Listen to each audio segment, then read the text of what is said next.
Kali ini kita akan belajar tentang distribusi variabel acak, ya, distribusi peluang dari sebuah variabel acak kontinu. Sebelumnya kita sudah belajar distribusi peluang variabel acak yang diskrit. Nah, sekarang yang kontinu. Ada beberapa tipe soal, kita fokus ke tipe yang linear dulu. Misalkan, kita lihat dulu ya, distribusi peluang diskrit ini bentuknya seperti ini. Tabel peluang seperti ini. Nah, ini ciri peluang diskrit. X sama dengan X. Ini diskrit ini. Kalau kontinu, ini selalu dalam bentuk interval. Peluang X lebih besar dari 4, peluang dari X antara 2 dan 6. Ini peluang acak kontinu. Kalau ini peluang acak diskrit. Pas. Ya. Karena dalam peluang acak kontinu justru kalau X sama dengan 4, ada kata sama dengan, ini 0. Begitu. Itu bedanya distribusi peluang diskrit dan distribusi peluang kontinu. Ya. Sebetulnya dalam soal nanti juga akan diketahui ini diskrit atau kontinu sebetulnya, ya. Distribusi peluang kontinu tidak bisa dinyatakan dalam tabel, tidak akan ada tabel, ya, karena sangat padat, ya, antara nilai 0 sampai 1 aja itu sangat padat, sehingga kalau dibuat tabel itu memuat tahingga, antara 0 dan 1 aja tahingga karena kontinu. Seperti itu, sehingga tidak bisa dimasukkan ke dalam tabel, ya. Fungsi variabel acak kontinu disebut fungsi kepekatan peluang. Nah, itu karena saking banyaknya nilai.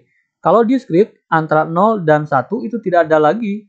Begitu, karena diskrit 0 loncat ke 1, 1 loncat ke 2, seperti itu. Sehingga 0 ada bilangannya, 1 ada bilangannya, 2 ada bilangannya, dan terus. Kalau kontinu, di antara 0 dan 1 aja di sini banyak angka. Dan semuanya ada nilainya. Sehingga saking pekatnya disebut dengan kepekatan peluang. Maka dari itu tidak terakomodir dengan menggunakan tabel. Sehingga yang mengakomodir adalah menggunakan kurva. Begitu. Fungsi kepekatan peluang disingkat juga dengan fungsi kepekatan. Fungsi kepekatan, ya, saling pekatnya tabel tidak memenuhi, tidak bisa mengakomodir, maka berupa kurva yang kontinu. Kurva itu bisa garis lurus atau garis-garis yang melengkung begitu. Dengan luas daerah yang dibatasi oleh kurva dan sumbu X adalah 1. Ingat peluang itu kan maksimum 1, ya. Mencari nilai peluang ini sama saja dengan menghitung luas daerah yang dibatasi kurva. Akan lebih jelas ketika kita mengerjakan soal. Baik, soal pertama langsung, ya. X adalah variabel acak kontinu yang nilainya berada di antara 1 dan 7. Memiliki fungsi kepekatan 1/30 X tambah 1. Seperti itu. Fungsi kepekatan itu adalah fungsi peluang. Ciri khas dari peluang variabel acak kontinu. Nah, ada 3 soal kita diminta menunjukkan bahwa apakah peluang ini 1-7 itu bernilai 1. Begitu. Ya, karena memang harus bernilai 1 maksimal itu. Kemudian yang B, peluang dari X lebih dari 3 dan peluang X antara 2 dan 5. Kita kerjakan dulu, kita akan menunjukkan apakah betul fungsi kepekatan ini totalnya peluangnya itu kalau dijumlahkan adalah 1. Ya. Peluang dari 1 sampai 7 batu kita siapkan 1 sampai 7. Itu.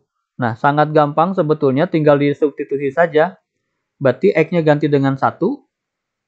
Berarti 1/30, X ini ganti dengan 1. Hanya seperti itu saja sebetulnya. 1 tambah 1, 2. Berarti 2/30. Bisa diperkecil silahkan. Berarti 1/15. Sekarang 7. Ya, kita siapkan dulu. Berarti ada titik di sini kan. Ya. 7 sekarang substitusi, ganti X-nya dengan 7. Sehingga 8/30. Disederhanakan masing-masing bisa dibagi 2. Jadi 4/15. Kira-kira 4/15 di sinilah. Ya, kita hubungkan. Seperti itu. Sehingga ketika dua titik ini kita hubungkan akan membuat sebuah kurva. Kurva garis lurus. Ya. Demikian.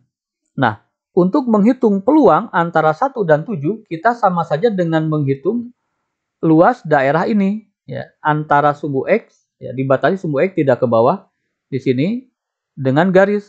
Nah, jadi trapesium sama saja kita menghitung luas bidang trapesium. Menghitung luas bidang trapesium itu sangat gampang. Sisi sejajar dikali setengah. Yang sejajar kan sisinya ini dan ini, ya, sejajar kan? Nah, dikalikan setengah. Kemudian dikalikan jarak antara ini dan ini. Sejajar itu trapesium, ya. Nanti 2 kali mengerjakan akan langsung gampang, ya. Cara gampangnya adalah ini ditambahkan, 1 dan 7 ditambahkan, kemudian 7 dan 1 dikurangi gitu. Jadi ditambahkan dan dikurangi, ya. Itu aja sebetulnya. Yuk kita ikuti. Setengah, ini dari rumus ya, setengah, luas trapesium itu setengah. Kemudian F1 tambah F7 kita dapatkan ini, F1 tambah F7 dikali, nah 7 kurangi 1 gitu, 7 dikurangi 1, 6. Jadi yang dijumlahkan itu yang F-nya, kemudian yang dikurangi itu batasnya. Ini sudah sama 15 dengan 15, berarti 1 ditambah 4 jadi 5. Nah, di sini bisa kita sederhanakan, ya. Sama dengan 30 ter 30. Ini bisa dikalikan 5 dikali 6, ya, karena 1 di atas, 2 di bawah, 5 di atas, 15 di bawah. Nah, ini tidak ada perperan, berarti ini di atas, di bawahnya berapa? Sebetulnya di bawahnya itu angka 1, cuman tidak ditulis, ya. Sehingga kalau dalam perkalian ingat, atas dikali atas, bawah dikali bawah. 1 dikali 5, karena sama-sama di atas, 5. 5 dikali 6, 30. Karena ini sama-sama di atas. Karena bawahnya 1. Ya, jadi 5 kali 6, 30. Yang ini 2 kali 15, 30. Dikali 1 kalau mau dikali 1 di sini. Karena pembagi itu 1 karena tidak ditulis. 2 kali 15, 30. 30 dibagi 30, 1. Terbukti bahwa interval 1 sampai 7 nilai peluangnya adalah 1. Kita akan lanjut menjawab nomor B. Tentukan nilai P dengan peluang X lebih besar dari 3. Nah, 3 berarti ada di sini kan? Seperti itu. Kita hanya butuh menghitung luas segini. Ya. Kalau tadi trapesiumnya panjang, ya. Nah, sekarang trapesiumnya hanya segini, antara 3 sampai mana? Terbatas sampai 7, karena selalu dibatasi antara 1 sampai 7. X lebih besar dari 3, artinya tidak mungkin lebih dari 7, karena memang dibatasi oleh 7. Itu. Jadi selalu ada batas. Ya. Sehingga kita tinggal mencari F3, X-nya ganti dengan 3, 3 tambah 1, 4, 4 per 30, disederhanakan menjadi 2 per 15, kemudian hasilnya ini ya, 2 per 15, kemudian 7 kan tadi sudah kita dapat ya, 4 per 15. Ulangi langkahnya. X lebih dari 3 itu artinya antara 3 dan 7. Berarti ini dijumlahkan, kemudian batasnya dikurangi. Setengah, ini dijumlahkan, dikali, batas dikurangi. 7 dan 3. 2 per 15 tambah 4 per 15, 7 dikurangi 3 itu 4. Ini sudah sama penyebutnya, sehingga langsung aja 2 tambah 4 itu 6. Seperti itu. Ya. Jadi hasilnya adalah 12 per 15. Ini kita coret ya. Ini disederhanakan maksudnya. 6 dengan 2. 2 kan di bawah, 6 di atas. 6 dibagi 2 kan 3. Ya. Jadi ini 3. 3 dikali 4, 12. Nah, ini yang di bawah tinggal 15 yang belum. Karena 2 ini sudah membagi 6. Itu bisa saja. Atau silahkan kalian kalikan 6, 1 dikali 6, 6, 6 dikali 4, 24. 24 dibagi 30. Silahkan saja. Kalau mau langsung coret, 6 dibagi 2 itu 3. 3 kali 4, 12. Dibagi 15. Bisa disederhanakan lagi? Silahkan. Sama-sama bisa dibagi 3, berarti 4 per 5. Itu nilai peluang dari X lebih besar dari 3. Nomor C ini lebih sederhana karena sudah jelas 2 dan 5 ya. Kita sudah bisa maksudnya. Tinggal langsung saja 2 sampai 5 berarti di situ. Nah, di sini yang akan kita cari. Tinggal masukkan 2, masukkan 5. Sesederhana itu. 2 tambah 1 jadi begini ya. 1 per 10. Kemudian 5-nya kita cari juga. 5 tambah 1, 6. 6 per 30 diperkecil jadi 2 per 10. Sama-sama dibagi 3. Jumlahkan dan kurangi. Berarti kita hanya mencari ini. Ya.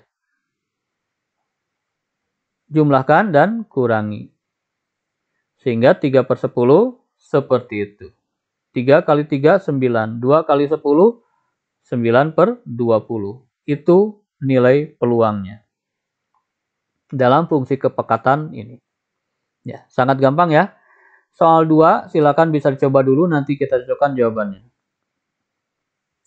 Baik, fungsi kepekatan itu bentuknya bisa bermacam-macam. Ini bentuknya beda lagi, cuman prinsipnya sama, substitusi saja. Ini linear, linear itu artinya pangkatnya tidak lebih dari 1, ini X-nya pangkat 1, berarti linear. Kita langsung masukkan saja seolah-olah kita mencari luas trapesium ya. Nah, di sini kita tanpa menggambar trapesium ya, karena sudah tergambar sendirilah. Bisa nggak kita langsung? Bisa sebetulnya. Tentukan nilai P X lebih kecil dari 4. Nah, lebih kecil dari 4 tentu saja tidak akan melewati batas ini. Jadi artinya apa? Antara 2 dan 4 sebetulnya. Ya, jadi masukkan 2 ke sana. Masukkan 2 ke X ini ya. Jadinya 2 kali 1, 2. 2 per 15 tambah 1 per 10. Nah, kita samakan penyebutnya. Ya, ini kan tidak sama ya. Berarti sama-sama 30. Kalau ini dibikin 30, artinya 15 kali 2 kan jadi 30. Berarti atas pun harus dikali 2, jadi 4. Ya, itu caranya merubah pecahan. Boleh, boleh. Asalkan yang bawah dengan atas dikalikan bilangan yang sama. Ya. Kenapa dijadikan 30? Karena 10 pun bisa dikalikan 30. Bisa dijadikan 30. 10 dijadikan 30 berapa? Dikali 3. Maka karena di bawah dikali 3, atas pun harus dikali 3. 1 kali 3, 3. Itu cara lain dari menyamakan penyebut. Daripada kita mengalihkan 150. Ya. Lebih baik cari bilangan yang sama-sama bisa dibagi. Demikian. Ulangi ya. 15 kita ubah menjadi 30 supaya sama. 15 jadi 30 itu kali 2, maka atas pun dikali 2. Ini dikali 3, maka atas pun harus dikali 3. Sudah sama, jadi tinggal 7 per 30. Mohon maaf, ini 7 per 30 ya. 7 per 30. Kemudian, yang 4 sekarang. X lebih kecil dari 4 ya, berarti 2 sampai 4. Berarti 4 per 15 tambah 1 per 10. Sama, jadikan 30, berarti dikalikan 2 atasnya, ini dikalikan 3 atasnya. 8 tambah 3 adalah 11, jadi 11 per 30. Sudah kita dapatkan, maka sama saja dengan menghitung luas bidang trapesium. Meskipun tidak kita gambar, tapi sudah kebayanglah. Ini dijumlahkan, kemudian batasnya dikurangi. F2 dijumlahkan, batasnya dikurangi 4, dikurangi 2. Ya. Pengurangan yang besar dikurangi yang kecil. 7 per 30 ditambah 11 per 30 dikali 2. 4 kurangi 2 kan 2. 7 tambah 11, 18. Seperti itu. Ya. Ini bisa kita sederhanakan dulu. 18 dengan 2 itu kan 9. Ya, 9. Kemudian ini 3 dengan 3. Ya, 3 dengan 30 kan jadi ini 10. Sehingga di atas tinggal 9, di bawah tinggal 10. Jadi 9 per 10. Itu nilai peluang dari X lebih kecil 4. Yang B sangat gampang, prinsipnya sama, masukkan 3, masukkan 4. Ya. Masukkan 3 jadi demikian. Ya, silakan disimak. Kemudian yang tadi udah 1130, jumlahkan dan kurangi. Jumlahkan dan kurangi. Sehingga 9 per 10, 11 per 30, 9 per 30, 11 30, jadi 20 per 30. Ini dikurangi 1. Ya, 20 dibagi 30, ini kan nolnya bisa coret, jadi 2 per 3. Kemudian angka 2 juga bisa disederhanakan, 2 dibagi 2 itu 1, hasilnya adalah 1 per 3. Itu jawabannya. Untuk memantapkan, silakan, akan ada 3 latihan di sini, silakan di pause dulu, kemudian disalin dan dicoba. Kemudian ini nomor 2, silakan di pause dulu, kemudian dicoba. dan ini nomor 3. Ya, silakan. Di video nanti kita akan belajar variabel acak kontinu yang bukan linear ya. Ini pangkat 2 misalkan. Sehingga kita bisa pakai integral. Selamat belajar.